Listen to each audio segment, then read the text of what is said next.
நமது புராணம். இதை பார்த்து கொண்டிருக்கின்ற அன்பர்கள் அனைவருக்கும் பணிவான வணக்கங்கள். இப்போது மாசி மாத பிறப்பு. இந்த மாசி மாதமானது 13/2/2026 வெள்ளிக்கிழமை, அதாவது விசுவாவசு வருஷம் மாசி மாதம் முதல் தேதி 13/2/2026 வெள்ளிக்கிழமை என்று ஏகாதசி திதி, மூல நட்சத்திரம், வஜ்ர நாமயோகம், பாலவகரணம் கூடிய சுபதனத்தில் அதிகாலை 5:47 இந்த மாதம் பிறக்கிறது. மாசி மாதம்.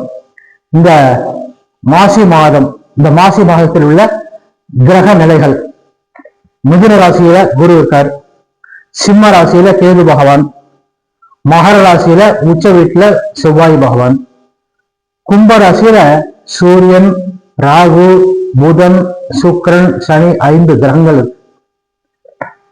அதுக்கப்புறம் பிப்ரவரி 21/2/2026 சகோன் கும்பராசிக்கு போயிடுறாரு. ஏற்கனவே 5 கிரகங்கள் இருக்கு. 21/2 செவ்வாய் இன்னைக்கு கும்பராசிக்கு போய் 6 கிரகம் கும்பராசியில் இருக்கும். அப்புறம் 3/3/2026 சுக்கிரன் மீன ராசிக்கு உச்ச வீட்டுக்கு போயிடுறாரு.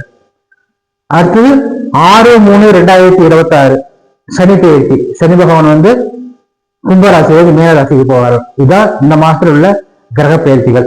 அடுத்தது இந்த மாசத்துல உள்ள விசேஷ நாட்கள், அதாவது 13/2/2026 வெள்ளிக்கிழமை மாசி மாத பிறப்பு.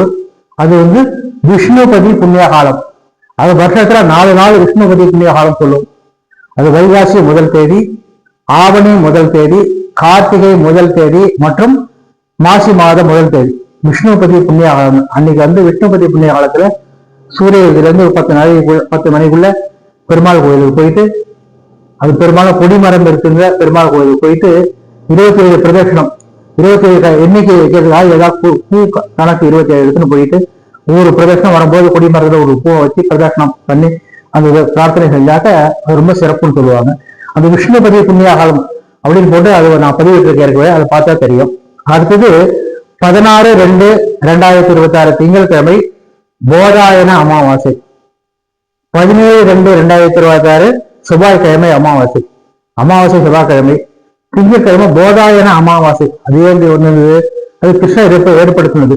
போதாயன அமாவாசை விளக்கம் பத்தி ஒரு பதிவு போட்டிருக்காங்க, அதில் பார்த்தா தெரியும். ஏண்டா தர்மத்திற்கும் அதர்மத்துக்கும் சண்டை இருக்கும் போது தர்மம் தான் ஜெயிக்கணும், அதுக்குன்னு அது கூடவே கிருஷ்ண பகவான் இது பண்றார்.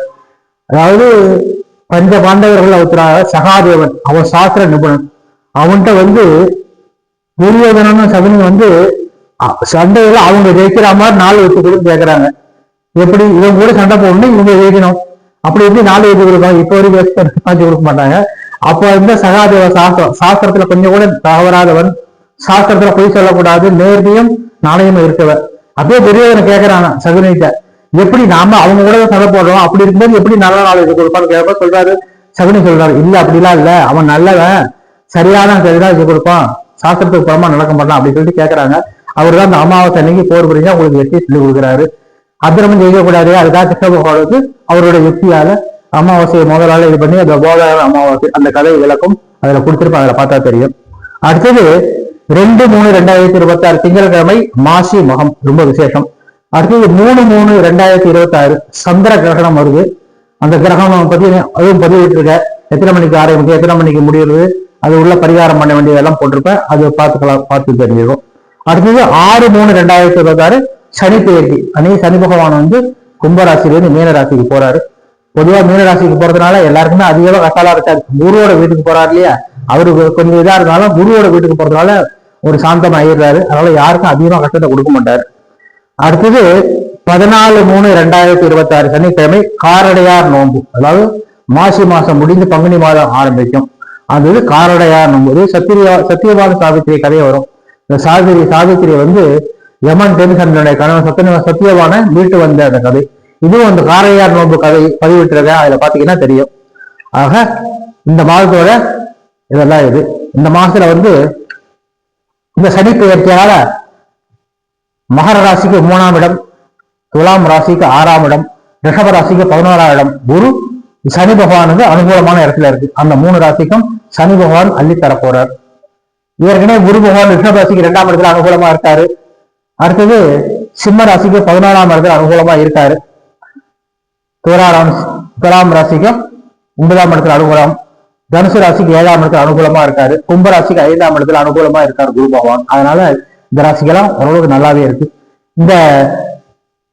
இந்த மாசி மாசம் இந்த கிரக நிலையை வச்சு ஒவ்வொரு ராசிக்கும் எப்படி இருக்குன்னு பதிவிட்டு இருப்பேன். அந்தந்த ராசி அவங்க பார்த்து இது பண்ணிக்கலாம்.